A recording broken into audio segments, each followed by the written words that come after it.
बहुत बहुत दिन बाद फाइनली गेमिंग लैपटॉप आ गया है भाई साहब। और बहुत ज्यादा नाराजगी चल रही थी कमेंट सेक्शन में कि अब भैया लैपटॉप वाले भैया नहीं रहे, अब भैया और चीजें करते हैं, लैपटॉप नहीं लेके आते। तुम्हारी नाराजगी और यही डिमांड पे सप्लाई। और ये है HyperX Omen। यस, पहले Omen होता था। और जिनको नहीं पता, HyperX अब ऑफिशियल गेमिंग ब्रांड बन गया HP लैपटॉप्स का। तो मतलब लैपटॉप्स में कोई डिफरेंस नहीं है, बस ब्रांडिंग चेंज हो गई है। एंड ये जो लैपटॉप है ये i7-14650HX के साथ RTX 5050 वाला है। और भाई इसकी प्राइसिंग 1,50,000 रुपीज है आज की डेट में। और हाँ, अभी ना सेल चल रही है और इस लैपटॉप पे काफी बढ़िया ऑफर भी है जो मैं आपको वीडियो के एंड में बताऊंगा। लेकिन बेस्ट पार्ट जिसकी वजह से सारी चीजों की प्राइसिंग बढ़ रही है, रैम और SSD भाई इसके अंदर ढंग से भर के दी है। सारी चीजें डिटेल में बात करेंगे। आप पहली बार देख रहे हो, सब्सक्राइब मारो, बाकी लाइक मार दोगे वीडियो पसंद आएगी, वरना कोई बात नहीं, बाद में मार देना। और वैसे हमने अपने चैनल पे ना ओमेन के 5060 के दो वेरिएंट्स ऑलरेडी कर रखे हैं। 5050 वाला रह रखा था, मैंने कहा चलो इसको भी कवर कर दिया जाए। एंड यहाँ पे हम सीधा लैपटॉप शुरुआत कर लेते हैं। यहाँ पे भाई देखो, जैसी ओमेन की लुक्स है सेम वही है, बस टॉप लिड पे जो ब्रांडिंग है उसके ऊपर अब HyperX मिलता है। अंदर वही O15 मिल जाता है। एक हाथ से आराम से लिड ओपन हो जाती है एंड कुछ इतनी 120-130 डिग्रीज तक चली जाती है पीछे। एंड यस, स्क्रीन वॉबल कुछ इतना हमारे को मिलता है, पहले से थोड़ा कम हो गया है। पूरा लैपटॉप पॉलीकार्बोनेट बिल्ड में, अच्छा खासा सॉलिड बिल्ड है। टॉप लिड फ्लेक्स माइनर सा मिलता है और यहाँ पे कीबोर्ड फ्लेक्स ना के बराबर है। और लैपटॉप की थिकनेस 22.5 mm है। ऑब्वियसली गेमिंग लैपटॉप है तो इसका जो वेट है ना वो 2.3 kg के आसपास है। एंड विद चार्जर 3.15 kg इसका वेट हो जाता है। Obviously gaming and productivity laptop तो कंधों पे जोर तो आ ही जाता है। एंड बॉटम में इनटेक के वेंट्स हैं, पीछे हमारे एग्जॉस्ट वेंट्स जाते हैं, लेफ्ट राइट और पीछे पोर्ट्स वगैरह हमारे को मिल जाएंगे।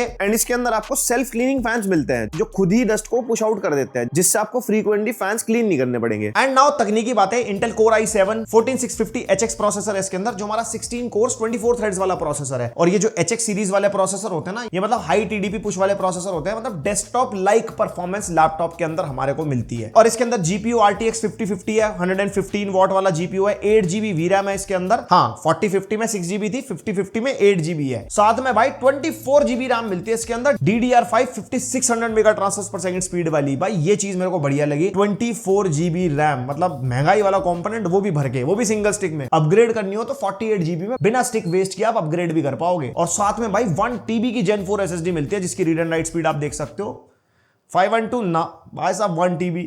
और वैसे इसके अंदर हमारे को डेडिकेटेड 2 SSD के स्लॉट्स मिल जाएंगे, तो फ्यूचर में पर स्लॉट 2 TB तक आराम से आप अपग्रेड कर पाओगे। और कनेक्टिविटी में Wi-Fi 6 and Bluetooth version 5.4, MS Office 2024 भी आपको लैपटॉप के साथ मिलता है। और साथ में Microsoft 365 का बेसिक सब्सक्रिप्शन भी मिलता है 1 ईयर के लिए। और अब थोड़ी अगर परफॉर्मेंस की बात करें, सबसे पहले सिंथेटिक बेंचमार्क CPU के लिए Cinebench 2024 के नंबर्स आप देख सकते हो। फिर Cinebench R23 भाई 23,000 प्लस और 2000 के आसपास सिंगल कोर। एंड यहाँ पे Geekbench 6 के नंबर भी आप देख सकते हो। भाई सिंगल थ्रेडेड टास्क हो गए, मल्टी थ्रेडेड हो गए, यहाँ पे CPU बढ़िया है। म्यूजिक प्रोडक्शन करनी है, कोडिंग करनी है, ये लैपटॉप आपके सारे काम आराम से करवा देगा, कोई दिक्कत वाली बात नहीं है। और अगर इसी प्रोसेसर को कंपेटिटिव प्रोसेसर से कंपेयर करें तो आप देख सकते हो 14700HX से 6% ही जस्ट नीचे है। और बाकी दूसरे प्रोसेसर्स भी आप देख सकते हो, मतलब काफी अच्छा परफॉर्म करता है प्रोसेसर ये। उसके बाद AI की परफॉर्मेंस के लिए Geekbench 6 का AI वाला बेंचमार्क गिरा, जो हमने GPU पे निकाला था। और DeepSeek R1 32 billion parameter model run किया यूजिंग Element Studio, जिसका आउटपुट 11 मिनट्स 15 सेकंड्स में आ गया था। टोकन इन्फॉर्मेशन आप देख सकते हो। बाकी DeepSeek R1 8 बिलियन भी हमने रन किया था, जिसका आउटपुट 37.98 सेकंड्स में आ गया था। बाकी टोकन इन्फॉर्मेशन ये रही। उसके बाद 3D मॉडलिंग एंड रेंडरिंग के लिए ब्लेंडर बेंचमार्क निकाला 2700 प्लस कोर। उसके बाद ब्लेंडर में BMW का रेंडर निकाला, 25 सेकंड्स में आउटपुट निकला है। एडिटिंग एंड डिजाइनिंग के लिए Fidget Bench फॉर फोटोशॉप जो अच्छा परफॉर्म कर गया 9800 plus, Premiere Pro 8100 plus, after effects भी अच्छा चल गया बिकॉज इसमें RAM 24GB है 7900 प्लस एंड DaVinci Resolve भी 6500 प्लस। तो आप कोई भी प्रोडक्टिविटी वाला सॉफ्टवेयर चलाओगे ना भाई, जैसे हमने इसमें वीडियो एडिटिंग करके देखी, बड़ी से बड़ी टाइमलाइन चला लो, मल्टीपल ट्रांजिशन इफेक्ट्स, और हमारी फुटेज भी 4K 60 FPS की होती है। तो ये जो CPU GPU का कॉम्बिनेशन है ये आराम से हैंडल कर लेता है। बाकी आपका प्रोजेक्ट कैसा होगा, कितने आपके एलिमेंट्स है, किस टाइप की आप एडिटिंग करते हो, उसके अंदर वेरी कर सकता है, बट इस टाइप की कॉन्फ़िगरेशन में आपको आउटपुट बढ़िया मिलेगा। उसके बाद ग्राफिक्स की परफॉर्मेंस के लिए 3D Mark TimeSpy के नंबर देख सकते हो। Geekbench 6 का OpenCL हो गया विच इज 97,000 के आसपास, एंड VR Mark का बेंचमार्क भी गया था 10,200 के आसपास स्कोर। तो यहाँ पे अगर इस GPU की ओवरऑल पावर की बात करें ना, आप ग्राफ देख भी सकते हो 3D Mark TimeSpy का, ये 4050 से थोड़ा सा बेटर है, बट 4060 से थोड़ा सा नीचे आता है, तो उनके बीच में लाई करता है। तो परफॉर्मेंस अच्छी खासी निकाल देता है विद 8GB VRAM। और ओवरऑल परफॉर्मेंस के लिए PC Mark 10 एंड Crossmark का बेंचमार्क। और ये जितने भी बेंचमार्क्स है ना, हम सारे लैपटॉप्स के अंदर करते हैं, भले वो थिन एंड लाइट है या PC बिल्ड है। तो अगर कंपेयर वगैरह करना हो at the same price point तो वो आप कर सकते हो। और स्टेबिलिटी टेस्ट करने के लिए Prime 95 1 आवर के लिए चला है, जिसके अंदर मैक्सिमम क्लॉक स्पीड 5.18 GHz तक चली गई थी, एवरेज भी 2.35 का था। वॉटेज पुश अगर आप देखोगे ना तो 71 वॉट का एवरेज ये मेंटेन कर गया। और उसके बावजूद अगर टेम्परेचर देखो 78 डिग्रीज तक मैक्सिमम गए थे, लेकिन 68 डिग्रीज का एवरेज ये मेंटेन करके गया, यानी कि थर्मस बहुत सही है। उसके बाद जीपीयू के लिए 1 आवर के लिए फॉर्म मार्क टेस्ट किया, जिसके अंदर जीपीयू वही 115 वॉट तक पूरा गया, एवरेज भी उतना ही 114 वॉट के आसपास है और ज्यादा टेम्परेचर नहीं गए, 83 मैक्सिमम 82 का एवरेज निकल के आ गया था। तो भाई सिस्टम क्रैश नहीं हुआ, सिस्टम बंद नहीं हुआ, स्टेबिलिटी के साथ काम कर रहा था एंड अच्छे थर्मल्स मेंटेन भी कर रहा था। और गेमिंग में सबसे पहले वैलोरेंट, एंड ये सीपीयू इंटेंसिव गेम है। वैसे जो RTX 5050 जीपीयू है ये 1080p या 1200p वाला है, लेकिन हमने नेटिव पे टेस्ट कर दिया कि हम देख सकते हैं कि कितना हम इसको पुश कर पाएंगे जीपीयू को, बिकॉज ये 8GB VRAM के साथ आता है। तो अगर आपको किसी और लैपटॉप से कंपेयर वगैरह भी करना तो आप आराम से कर पाओगे एंड आराम से हमारे को 300+ FPS मिल जाते हैं on high settings. Then CS2 very high settings 1600p पे ही, और यहाँ पे भी आराम से 120 to 130 FPS मिल जाते हैं। और अगर आप टेम्परेचर देखोगे ना सीपीयू के, तो ऑलमोस्ट बिलो 90 रहते हैं, समटाइम्स 90, 91, 92 जाते हैं अभी तक, तो बाकी आगे गेम्स में देखेंगे। पावर ड्रॉ हमारा 70 वॉट के आसपास है। उसके बाद एल्डन रिंग मैक्सिमम सेटिंग्स रखी थी, रे ट्रेसिंग भी हमारा मैक्सिमम पे ही है, आराम से इसके अंदर हमारे को एवरेज 50 to 55 FPS मिल जाते हैं। वैसे 60 FPS लॉक गेम है, अगर आपको प्रॉपर 60 FPS चाहिए तो थोड़ी सेटिंग्स डाउन कर लो। फिर call of duty Warzone 1600p पे एक्सट्रीम सेटिंग्स हमने रखी इसके अंदर, एंड इसके अंदर हमारे को एवरेज 50-55 FPS के आसपास मिल जाते हैं, समटाइम्स बिलो 50 ऑल्सो, बट वही बात है 1600p और एक्सट्रीम है ये, तो अगर आपको ज्यादा फ्रेम रेट चाहिए तो डेफिनेटली आपको सेटिंग्स लो करनी पड़ेंगी या रेजोल्यूशन गिराना पड़ेगा। ये हम सारे लैपटॉप्स में टेस्ट करते हैं तो वही सेटिंग्स हम रखते हैं। फिर GTA 5 enhanced edition maximum ray tracing preset को रखा था, उसके अंदर भाई एवरेज 40 FPS के आसपास हमारे को मिल रहे हैं, और ये जो एनहांस्ड एडिशन है काफी डिमांडिंग है कंपेयर्ड टू पुराना GTA 5, और इसके अंदर भी अगर आपको ज्यादा FPS चाहिए तो सेटिंग्स ट्वीक आप कर सकते हो, वैसे ये भी प्लेबल है। उसके बाद RDR2 फेवर क्वालिटी यानी कि highest possible settings, DLSS of and on दोनों पे टेस्ट किया। 10 FPS का डिफरेंस आ जाता है DLSS अगर आप क्वालिटी पे सेट करते हो तो, और बाकी अच्छे मक्खन फ्रेम रेट आपको इसके अंदर भी मिल जाएंगे 1600p पे। Then Cyberpunk ultra settings, and यहाँ पे हमारे को रॉ परफॉर्मेंस में 40 एवरेज FPS के आसपास मिलता है, लेकिन वहीं पे DLSS फ्रेम जनरेशन अगर आप लगाते हो तो वही आराम से डबल FPS मिल जाएंगे 80+। फिर रे ट्रेसिंग अल्ट्रा आ जाती है, जिसमें रॉ परफॉर्मेंस ऑब्वियसली काफी डाउन हो जाती है, लेकिन उसी के अंदर अगर आप फ्रेम जनरेशन लगाते हो तो बढ़िया प्लेबल आपको 50-55 FPS मिल जाएंगे। और मल्टी फ्रेम जनरेशन हमारे को मिल जाती है बिकॉज RTX 50 सीरीज का कार्ड है इस लैपटॉप के अंदर, तो 3x एंड 4x पे भी हमने टेस्ट किया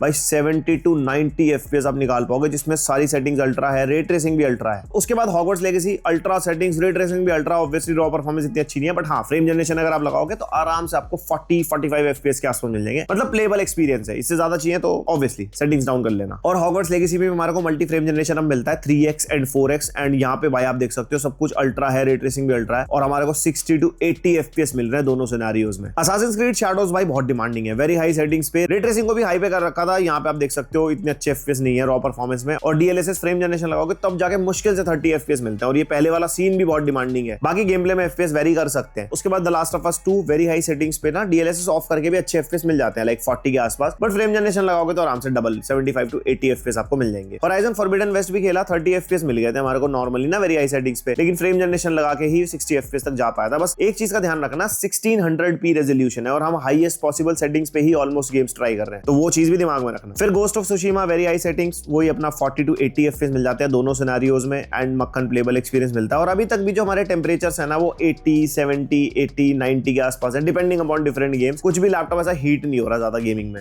black myth Wukong cinematic settings पे रॉ परफॉर्मेंस 1600p पे कहीं निकाल पाता है, यहाँ पे वही 18-20 FPS मिल रहे हैं, बट फ्रेम जनरेशन लगा के आराम से 40+ FPS निकाल सकते हो। उससे ज्यादा भी चाहिए तो थोड़ी सी और सेटिंग्स डाउन कर लेना। उसके बाद रे ट्रेसिंग को वेरी हाई पे जब टेस्ट किया तो ऑब्वियसली नहीं मिलने वाली थी परफॉर्मेंस, बिकॉज ऑब्वियसली 1600p है भाई ये, और ये जीपी जो है हमारा 1200p 1080p वाला ही है। फ्रेम जनरेशन लगाने के बाद भी अच्छी परफॉर्मेंस नहीं मिलती, but yes 3x and 4x frame generation मिलता है इसके अंदर, जिसमें 3x में तो अच्छे फ्रेम रेट नहीं आ रहे थे, बट 4x में अच्छे फ्रेम रेट मिलते हैं हमारे को 50 के आसपास। बट इन गेम्स में मैं रेकमेंड नहीं करता because of the input lag, क्योंकि जितना मल्टी फ्रेम जनरेशन आता है ना इनपुट लैग आता है, और ब्लैक मिथ वुकोंग जैसे गेम्स में जहां पे हमारा को एक एक मूव बहुत ज्यादा इंपॉर्टेंट होता है तो वहां पे इनपुट लैग आपके लिए चैलेंजिंग हो सकता है। उसके बाद एलन वेक 2 हाई सेटिंग्स पे, एंड यहाँ पे नॉर्मली 25 FPS के आसपास मिल रहे थे, इतना मजा नहीं आता, बट फ्रेम जनरेशन लगाओगे अगर आप आराम से 60-65 FPS आप निकाल पाओगे। रे ट्रेसिंग अल्ट्रा अगर करते हैं ना तो उसके अंदर परफॉर्मेंस मर जाती है काफी, चाहे फ्रेम जनरेशन क्वालिटी भी कर लो, लेकिन हाँ मल्टी फ्रेम जनरेशन मिलता है इस गेम के अंदर भी हमारे को, तो उसके अंदर हमारे को ठीक ठाक फ्रेम रेट मिल जाते हैं, बट तब भी उतनी बात नहीं बन पाती, तो यहाँ पे रेजोल्यूशन और सेटिंग्स आपको कम करनी पड़ेगी बिकॉज ये बहुत डिमांडिंग गेम है। एंड लगभग 3 से 4 घंटे लगातार गेमिंग करने के बाद WASD के आसपास से 35 डिग्रीज के आसपास टेम्परेचर थे कीबोर्ड के, यहाँ से 36, 37, राइट साइड पे भी इतना ज्यादा टेम्परेचर नहीं है 36 के आसपास, और चिपसेट वाला जो एरिया होता है वहां पे 39 डिग्रीज के आसपास टेम्परेचर हमारे को मिलते हैं, तो लैपटॉप ऐसा कोई गर्म फील नहीं होता, थोड़ा वार्म फील होता है बस। उसके बाद भाई साहब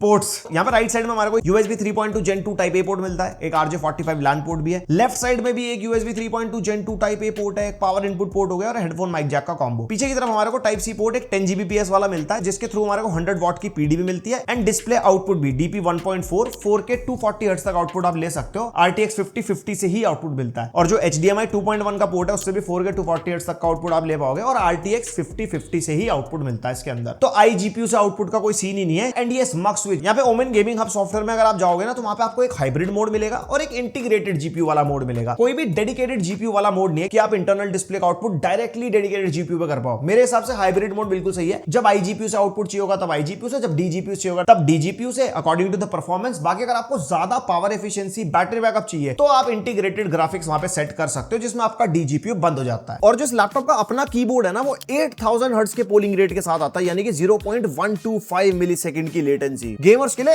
एकदम जबरदस्त। और इसके साथ ना हमारे को 1.6 mm का की ट्रैवल मिलता है। टाइपिंग एक्सपीरियंस ठीक है। 4 जोन RGB बैकलाइट कीबोर्ड मिलता है। कस्टमाइजेशन आप ओमेन गेमिंग हब सॉफ्टवेयर में कर ही पाओगे। मल्टीपल इफेक्ट्स वगैरह यहाँ पे मिल जाते हैं एंड 26 की रोल ओवर एंटी घोस्टिंग के साथ आता है। मल्टीपल बहुत सारी कीज भी आप दबाओ तो कोई कीबोर्ड फेलियर नहीं होगा। और पास थ्रू RGB मिलती है इसके अंदर हमारे को, मतलब अंधेरे में अगर आप कीज देखोगे तो वेल लिट दिखाई देती है। एंड ट्रैक पैड हमारे को अच्छा खासा बड़ा मिल जाता है। फुली क्लिकेबल वाला है ट्रैक पैड, मल्टी जेस्चर को सपोर्ट करता है और चलाने में भी स्मूथ है। देन आ जाती है डिस्प्ले। जिस प्राइस का लैपटॉप है डिस्प्ले भी अच्छी है। 15.3 इंचेस की IPS डिस्प्ले है, एंटी ग्लेयर पैनल है। WQXGA डिस्प्ले यानी कि 1600p रेजोल्यूशन वाली डिस्प्ले, यानी कि 16:10 एस्पेक्ट रेशियो है इसका। और 180 हर्ट्ज का रिफ्रेश रेट मिल जाता है। और अगर लैपटॉप आपका हाइब्रिड मोड पे है तो डायनामिक रिफ्रेश रेट का ऑप्शन मिलता है, 60-180 में शिफ्ट हो सकती है। एंड 3 मिलीसेकंड का रिस्पॉन्स टाइम है। और ब्राइटनेस हमने टेस्ट करी 540 निट्स के आसपास तक की ब्राइटनेस निकल गया है। एंड इवन कलर गैमेट भी अच्छा है। 100% sRGB, 81% P3, 78% Adobe RGB और साथ में TUV लो ब्लू लाइट सर्टिफाइड भी है। लेकिन कोई भी HDR का सपोर्ट नहीं है। बाकी ओवरऑल डिस्प्ले बढ़िया है। आप कलर एक्यूरेसी वाले टास्क कर सकते हो बिकॉज 100% sRGB के साथ आती है। वीडियोस फोटोज में कलर ग्रेडिंग करनी हो, इवन अगर आप इस पे गेमिंग भी करते हो,